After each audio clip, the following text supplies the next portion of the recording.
नमस्कार, capital TV Bihar देख रहे हैं आप। आज इस स्पेशल स्टोरी में बात होगी बिहार की सियासत की, जहां विधानसभा चुनाव 2025 का बिगुल बज चुका है, लेकिन विपक्षी महागठबंधन की मुश्किलें थमने का नाम नहीं ले रही है। 6 और 11 नवंबर को 2 चरणों में वोटिंग, 14 नवंबर को नतीजे आएंगे। ये तारीखें तय है, लेकिन महागठबंधन के अंदर घमासान मचा हुआ है। सीट बंटवारे पर सहमति न बनना, फ्रेंडली फाइट का बहाना, नामांकन रद्द होने के झटके और अब जेएमएम का गठबंधन से बाहर होना, सब कुछ विपक्ष को कमजोर कर रहा है। वही एनडीए एकजुट दिख रही है। पीएम मोदी से लेकर अमित शाह तक प्रचार में उतर चुके हैं।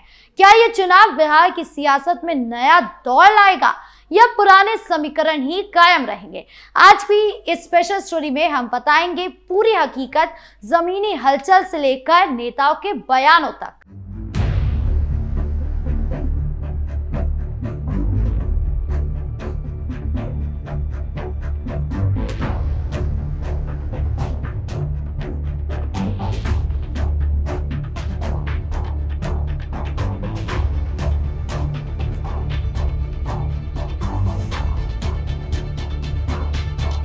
बिहार की राजनीति हमेशा से गठबंधनों की उलझनों पर टिकी रही है। 2020 के चुनावों में महागठबंधन ने 110 सीटें जीती थी, लेकिन सरकार बनाने से चूक गए। अब 2025 में 243 सीटों पर दांव लग रहा है और विपक्ष को लग रहा है कि ये उनका आखिरी मौका है, लेकिन सीट शेयरिंग का पेच ही महागठबंधन को फंसा रहा है। आरजेडी जो सबसे बड़ा घटक है, उन्होंने 183 सीटों पर अपने उम्मीदवार उतार दिए हैं। कांग्रेस को 61 सीटें मिली, सीपीआई को 20 और बाकी वीआईपी जैसे छोटे सहयोगियों को, लेकिन जमीनी स्तर पर कम से कम 12 सीटों पर आरजेडी और कांग्रेस के उम्मीदवार आमने सामने हैं। सीमांचल और कोसी क्षेत्रों में ये टकराव सबसे ज्यादा है। सुल्तानगंज, कटिहार, गोराबोराम जैसी रणनीतिक सीटें प्रभावित है। इस विवाद को सुलझाने के लिए कांग्रेस ने राजस्थान के पूर्व सीएम अशोक गहलोत को पटना भेजा। गहलोत लालू प्रसाद यादव और तेजस्वी यादव से मिले। बैठक लंबी चली, लेकिन कोई हल नहीं निकला। गहलोत ने बाहर आते हुए कहा कि 243 सीटों है 5 से 10 पर फ्रेंडली फाइट हो सकती है, कोई समस्या नहीं होगी, 1-2 दिन में सब साफ हो जाएगा। फ्रेंडली फाइट यानी दोनों दल एक दूसरे के खिलाफ लड़ेंगे, लेकिन गठबंधन बना रहेगा। लेकिन क्या ये दोस्ताना है या वोट बंटवारे का खतरा?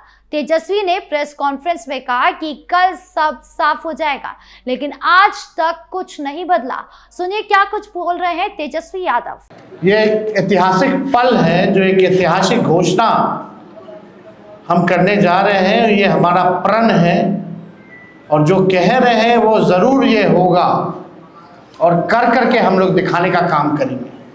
उन सभी जीविका दीदियों की बात को सुन करके हम लोगों ने राय मशवरा करके, अध्ययन करके, साइंटिफिक तौर पर हम लोगों ने निर्णय लिया है कि जितनी जीविका सीएम दीदियां हैं, यानी कम्युनिटी मोबिलाइजर्स हैं, उन सभी सीएम दीदियों को स्थायी कर उन्हें सरकारी कर्मचारी का दर्जा देकर उनके वेतन को 30,000 प्रति माह हम लोग करेंगे।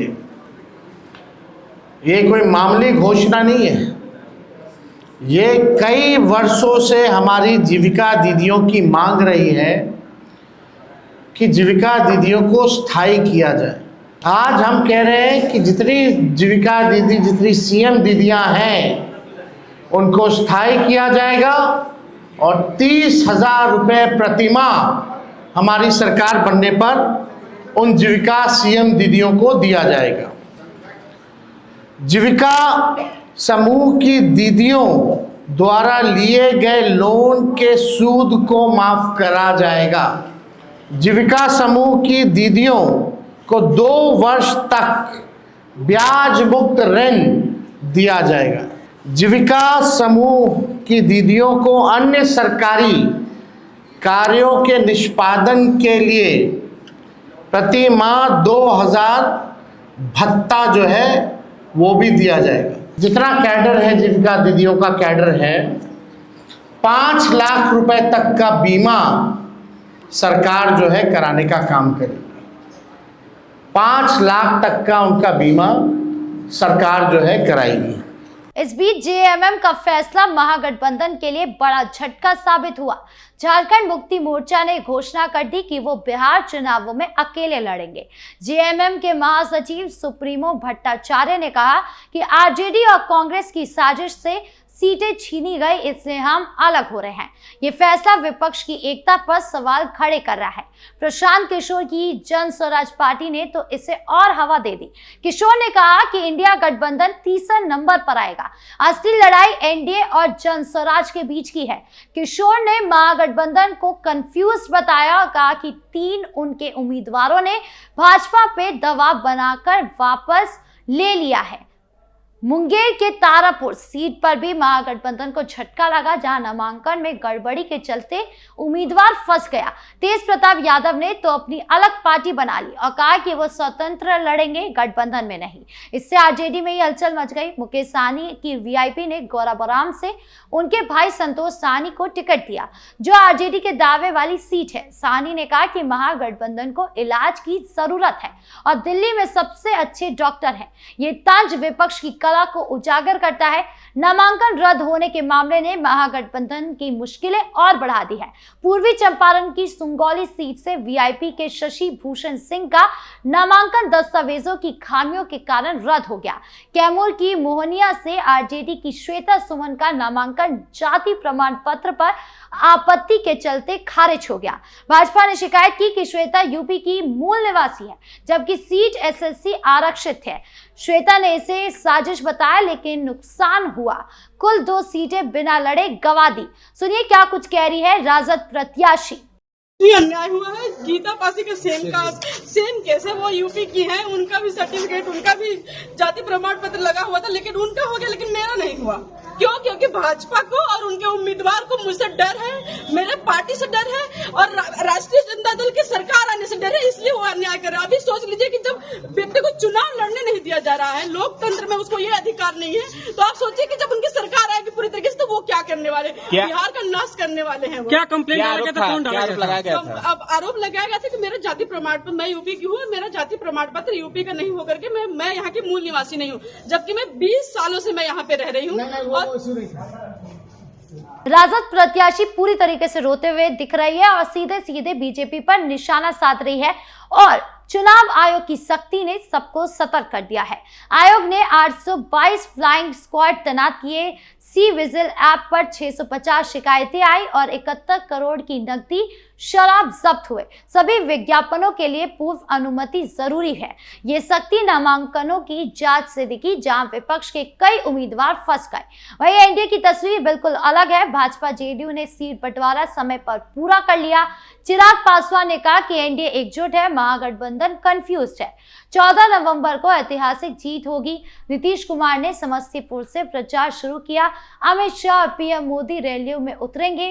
भाजपा अध्यक्ष दिलीप जायसवाल ने कहा कि एनडीए 2/3 बहुमत से जीतेगा। महागठबंधन में टिकट के लिए पैसे चल रहे हैं। उप मुख्यमंत्री सम्राट चौधरी ने लालू के 15 सालों पर तंज कसा। 94,000 नौकरियां भी नहीं दे सके। नीतीश ने 18 लाख दी। जेडीयू के उमेश सिंह कुशवाहा ने आरजेडी को झूठा कहा। महिलाओं के मुद्दे पर दोहरा चरित्र। जीविका योजना नीतीश ने 2006 में शुरू की थी। आरएसएस के कार्यक्रम में सीएम योगी ने विपक्ष पर निशाना साधा, लेकिन बिहार फोकस में नीतीश अमित की मुलाकात ने गठबंधन की मजबूती दिखाई है। एनडीए ने 80 से ज्यादा रैलियां कर ली, जबकि महागठबंधन आज संयुक्त प्रेस कॉन्फ्रेंस करने वाला था, जहां शायद सीट विवाद पर सफाई दे। मुद्दों की बात करें तो बेरोजगारी, महंगाई, जातीय संतुलन और विकास प्रमुख है। तेजस्वी ने वादा किया कि हमारी सरकार बनेगी तो हर परिवार को 20 महीने में 1 नौकरी देंगे। जीविका दीदियों और संविदा कर्मियों को स्थायी नौकरी देंगे, लेकिन कांग्रेस विधायक शकील अहमद ने इसे महागठबंधन का सामूहिक फैसला बताया। एनडीए ने जवाब दिया, नीतीश सरकार ने 5 लाख नौकरियां दी। विपक्ष झूठ फैला रहा है। प्रशांत किशोर ने जन स्वराज से साफ राजनीति का दावा किया, लेकिन उनके 3 उम्मीदवारों के नाम वापस लेने के सवाल उठे। एआईएम ने 25 उम्मीदवारों की पहली लिस्ट जारी की। सीमांचल मिथिला पर फोकस किया। बाबा रामदेव ने कहा कि सब जीत का दावा कर रहे हैं, लेकिन एनडीए सबसे मजबूत नजर आ रही है। मुख्तार अब्बास नकवी ने जेएमएम के बाहर होने पर कहा कि गठबंधन फेल हो गया है, चुनाव से पहले ही हार मान ली। तो कुल मिलाकर बिहार की जनता बदलाव चाहती है, नौकरियां, शिक्षा, स्वास्थ्य, लेकिन गठबंधनों की जंग ने इन मुद्दों को पीछे धकेल दिया है। महागठबंधन की संयुक्त प्रेस कॉन्फ्रेंस आज हुई। शायद वहां फ्रेंडली फाइट पर फैसला हो, लेकिन एनडीए की एकजुटता विपक्ष को दबाव में डाल रही है। क्या तेजस्वी लालू की विरासत बचा पाएंगे या नीतीश मोदी की जोड़ी फिर कमाल दिखाएगी? सवालों की भरमार है। हमारी टीम दरभंगा गई है और वहां से अपडेट ला रही है कि आखिर एनडीए या महागठबंधन दोनों में से कौन बाजी मारने वाला है इस आगामी चुनाव में। आपको क्या लगता है? कमेंट बॉक्स में जरूर बताएं। धन्यवाद।